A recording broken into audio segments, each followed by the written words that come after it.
El día de hoy nos acompaña el doctor Víctor Corral Verdugo. Bienvenido, profesor investigador de la Universidad de Sonora. ¿Cómo estamos? Muy bien, encantado de estar aquí contigo y con ustedes. Y bueno, hoy estaremos platicando acerca del Premio Nacional de CENEIP que en el 2011 le fue otorgado, y bueno, también platicar un poco acerca de la psicología y por supuesto de su trabajo académico. Primero que nada me gustaría que me platicara este premio que fue postulado, que se le dio el 2011, platicarnos un poco en qué consiste este Premio Nacional de CENEIP.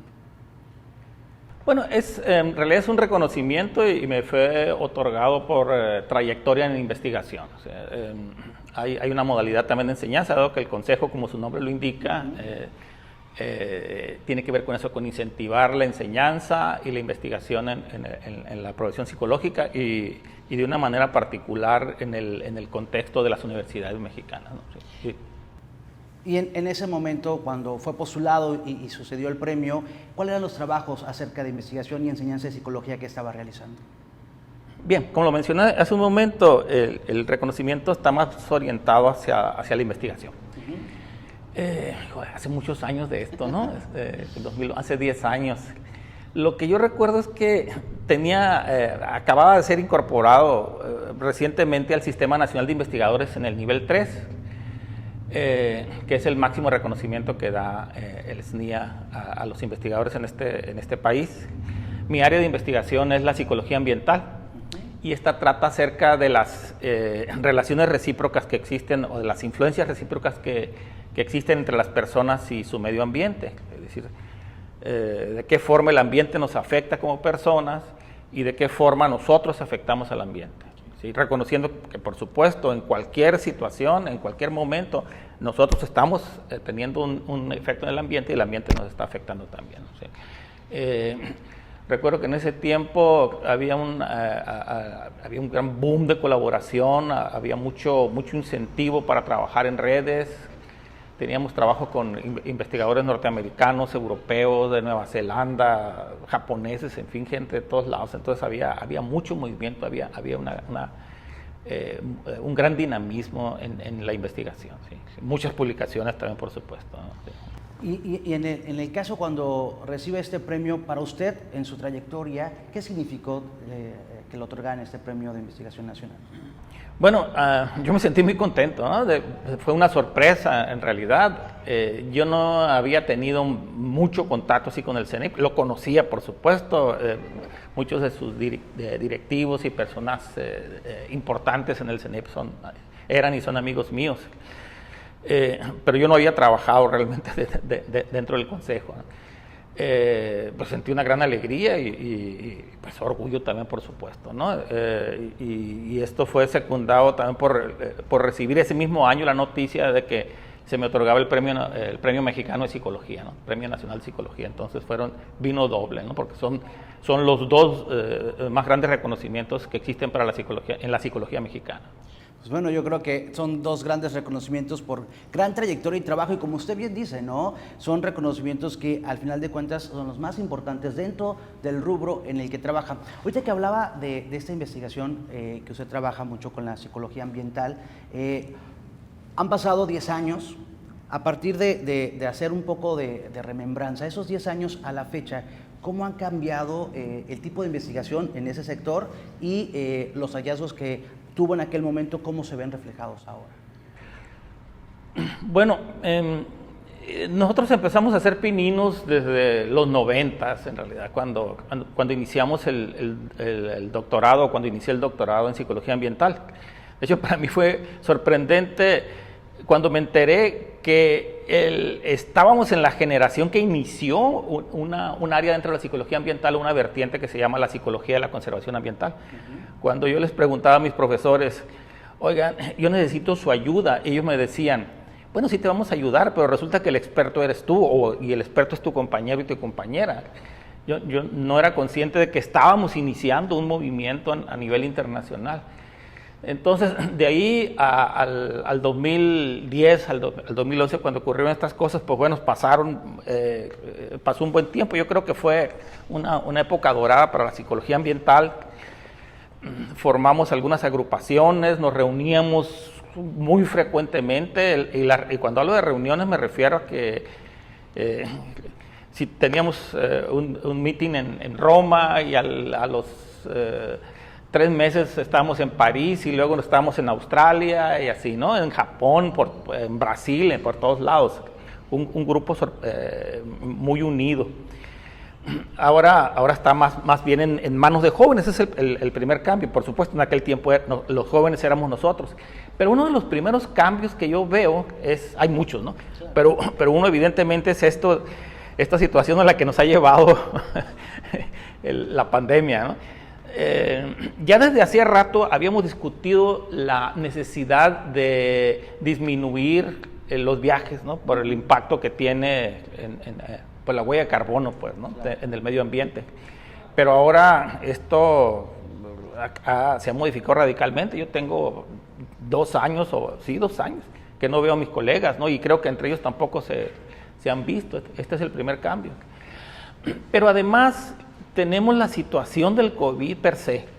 Todo el mundo está atento a eso y como parte de la psicología y como parte de la psicología ambiental, nosotros nos hemos abandonado nuestras líneas principales y hemos participado en investigaciones que tratan de explicar este factor humano involucrado en el enfrentamiento al COVID.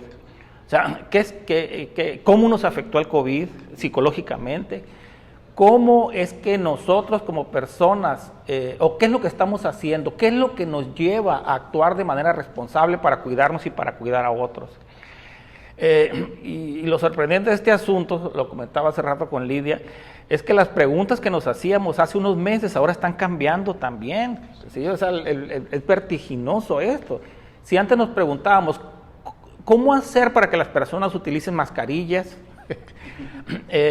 ¿Cómo hacer para que las personas mantengan una distancia adecuada entre los demás? Ahora las preguntas son, ¿cómo vamos a vivir con esto? Porque llegó para quedarse. ¿Qué hacer para que las personas se vacunen, ¿no? Entonces, los cambios siempre han existido, pero creo que ahora si algo define este cambio es lo vertiginoso, ¿no? de su presencia, ¿no? Bueno, grandes cambios, como bien lo mencionas, que se han vivido a lo largo de este periodo. Y bueno, estas líneas emergentes de investigación derivadas de la pandemia del COVID, que ustedes como académicos e investigadores de la psicología han tenido que abocarse y adaptarse. Y regresamos a la psicología ambiental. Ahora, ¿cuáles serían los puntos importantes o en el proceso de investigación, cuáles serían las líneas actuales a partir de que ya vivimos la pandemia, se están abocando a ello, pero bueno, tenemos que regresar también y checar la psicología ambiental?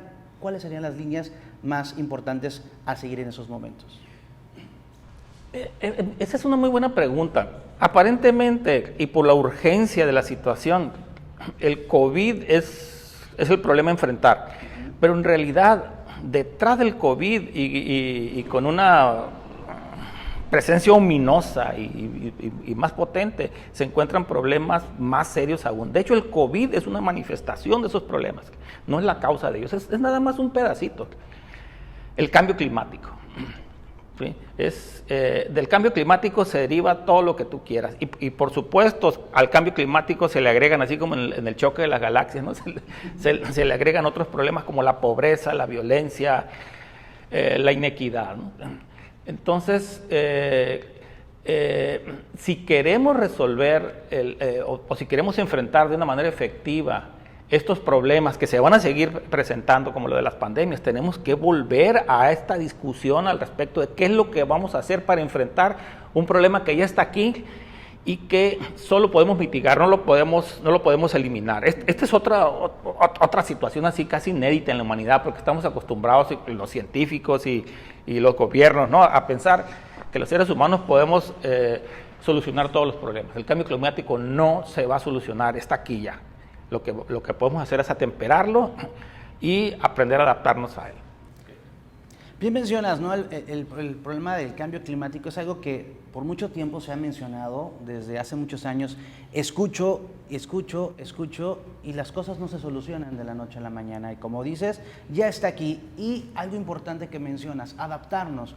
La pandemia, algo que nos ha dejado es adaptarnos a situaciones, aprender cosas que a lo mejor era muy difícil que la gente se organizara y entendiera ciertas indicaciones. Y creo que ahora si estamos aprendiendo a adaptarnos y a seguir indicaciones, ¿cuáles serían, como ya gente de la localidad, de las regiones, más allá del sector científico, a la gente qué le podríamos decir para poder a mitigar o apoyar a este gran problema que tenemos del cambio climático? ¿Qué debemos hacer como personas para que estas cuestiones tal vez no desaparezcan, pero sí ir bajando un poco? Bueno, de entrada, yo mencionaba la importancia de la adaptación, pero para empezar tenemos que mitigar con más fuerza la problemática, porque si hablamos únicamente de adaptación, esto pues implicaría, bueno, ya está aquí el asunto, ya me voy a aguantar y a vivirlo, ¿no? Entonces son las dos cosas y son simultáneas. Mitigar el cambio climático implica cambiar todo nuestro estilo de vida, así de radical el asunto, y de entrada yo diría que la responsabilidad mayor, esto ya rebasa los ámbitos de la psicología, la responsabilidad mayor está en el sistema económico, en el sistema político, ¿no? En el sistema político que apoya un tipo o ciertos procesos de producción, ¿no? El capitalismo voraz. Sí, sí. Bueno, de eso yo no soy experto, pero a mí me queda claro que si este sistema no cambia, pues la extinción de la especie está garantizada. ¿Sí? No podemos seguir produciendo y consumiendo como lo estamos haciendo hasta ahora. Y la responsabilidad o la respuesta va a estar de parte de los que mandan, de parte de los de arriba, ¿no? Vamos a decir así muy idealistamente, de nuestros representantes, ¿no? De la gente que supuestamente nosotros mantenemos. Pero también evidentemente nosotros tenemos que hacer cosas, ¿no? En nuestro diario vivir. No podemos seguir gastando el agua como la gastamos hasta ahora. No podemos seguir consumiendo energía eléctrica como lo hacemos hasta ahora. Tenemos que cambiar de nuestro sistema de transporte. Hace rato mencionaba, por ejemplo, la cuestión de los viajes en avión, pero incluso en los traslados dentro de la ciudad tenemos que pensar en movilizarnos de maneras alternativas. Tenemos que eficientar el sistema de transporte público. Tenemos que bajar el consumo de carne, ¿sí? Porque el ganado es un productor de metano, y el metano es uno de los gases responsables del calentamiento global. Tenemos que hacer todo este montón de cosas y de entrada tenemos que informarnos, porque quizá algunos pregunten, bueno, ¿qué tiene que ver mi consumo de agua con el cambio climático?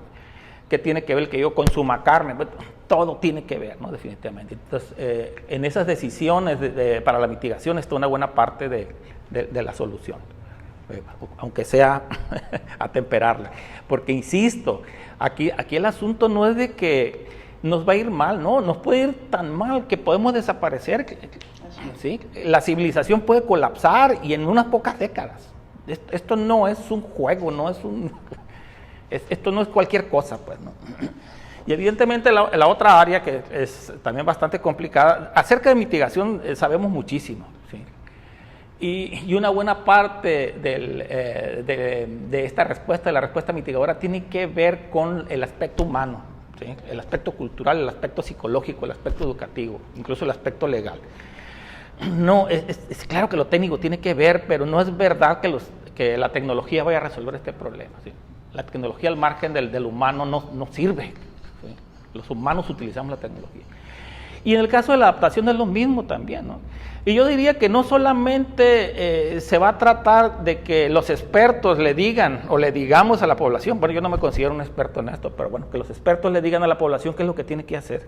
La población en sus prácticas ancestrales, incluso en sus formas de interactuar cotidiana con su entorno, en sus recuerdos incluso, ¿no? Tiene parte de esta respuesta, ¿no? Entonces, los científicos y los tecnólogos tienen que estar también muy atentos a las enseñanzas que van a venir a partir de las comunidades, ¿no? Okay. Pues bueno, yo creo que al final de cuentas todos tenemos tarea y qué aportar, y qué mejor conocer, como bien decías hace rato, el saber informarnos, y esto a través de los trabajos de los expertos, y en este caso también de las investigaciones que hacen del área de la psicología, en este caso de la psicología ambiental. Muchísimas gracias por compartir con nosotros. Estuvo platicando aquí a mi lado acerca de su Premio Nacional del 2011 de CENEIP, Premio Nacional de Investigación, el doctor Víctor Corral Verdugo. Muchísimas gracias y seguimos con más.